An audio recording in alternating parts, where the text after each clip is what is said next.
Tuanku Imam Bonjol memimpin Perang Padri. Pada awal abad ke-19, kawasan Minangkabau mengalami gejolak. Berawal dari perang saudara, gejolak tersebut berubah menjadi perang melawan penjajah kolonial. Bermula dari pertentangan kaum Padri dan kaum adat, pertentangan yang kemudian membawa pada perang saudara. Kaum Padri terdiri dari ulama dan pengikutnya, sedangkan kaum adat meliputi kelompok yang masih mempertahankan tradisi lama.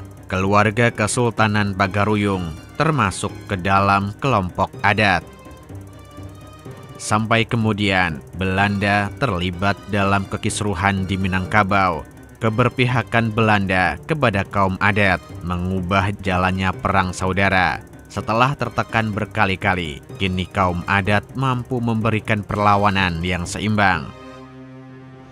Kaum Padri tidak menyurutkan pertempuran. Pemimpin mereka, Tuanku Imam Bonjol, terus melancarkan serangan meskipun menghadapi Belanda yang unggul secara persenjataan.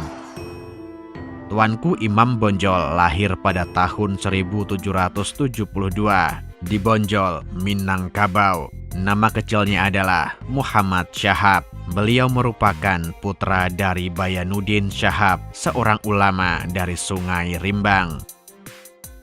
Sejak remaja, Muhammad Syahab tekun belajar ilmu-ilmu keagamaan dari ayahnya.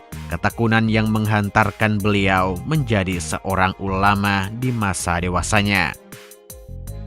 Beberapa julukan sempat disandang oleh Muhammad Syahab seperti Peto Syarif, Malin Basa, dan Tuanku Imam. Hingga kemudian, salah satu tokoh penting kaum Padri, Tuanku Nan Receh, menunjuk Muhammad Syahab sebagai imam kaum Padri di Bonjol. Semenjak itulah Muhammad Syahab lebih dikenal sebagai Tuanku Imam Bonjol. Pada masa awal pengangkatan Tuanku Imam Bonjol, belum terjadi konflik memanas antara kaum Padri dan kaum adat.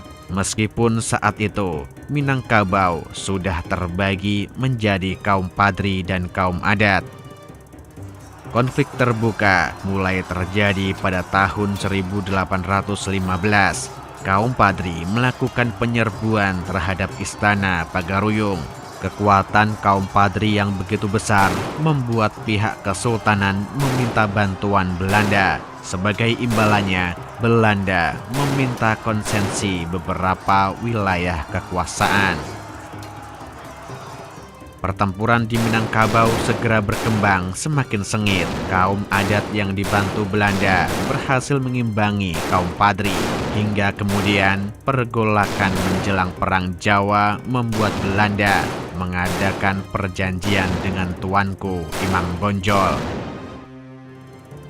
Saat itu, Belanda terpaksa mengkonsentrasikan kekuatan mereka di Jawa untuk bersiap menghadapi pasukan Diponegoro. Masa perdamaian itu dimanfaatkan oleh Tuanku Imam Bonjol untuk mendekati kaum adat. Pihak-pihak yang bertikai di Minangkabau akhirnya menyadari bahwa Belanda telah mengambil keuntungan dari konflik yang terjadi. Perjanjian antara kaum Padri dengan kaum adat pada tahun 1832 itu membuat Belanda menangkap Sultan Alam Bagagharsyah. Atas tuduhan pengkhianatan, Sultan Alam Bagagharsyah diasingkan ke Batavia. Perang kembali berkecamuk di Minangkabau. Kaum Padri dan kaum adat kini bersatu menghadapi Belanda. Namun, pada akhirnya Belanda berhasil menekan kekuatan kaum Padri dan kaum adat. Pertempuran itu mencapai puncaknya pada pengepungan Benteng Bonjol. Tahun 1837, setelah sekian lama mengalami pengepungan, Tuanku Imam Bonjol terpaksa menyerah. Beliau diasingkan ke Cianjur, kemudian ke Ambon dan Minahasa. Tuanku Imam Bonjol wafat di masa pengasingannya pada tahun 1864.